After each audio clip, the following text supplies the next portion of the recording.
সবসময় কি রাধা গোবিন্দের সঙ্গে সাতদণ্ড রাত্রি দিনের মধ্যে 24 ঘন্টা লেগে আছেন সেবাতে। তিনি বলছেন স্বামী বিশ্রাম করছেন, আমি তাড়াতাড়ি করে স্নানাগারে গিয়ে সুন্দর করে ওই স্নানাগারটিকে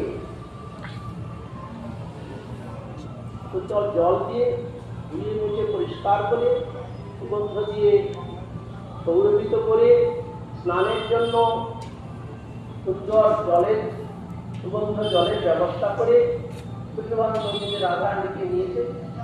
যাই হোক, সেখানে আপনি সব বিষয় বর্ণন করেছেন, সেগুলো আমরা আলোচনার অধিকারী নয়। কিভাবে স্নানের আগে কিভাবে সেবা করে সেসব বলেছেন। তারপরে বিশ্ববানন্দ নন্দীকে ভেটলেটা থাকে উৎপীড়িত বলে যে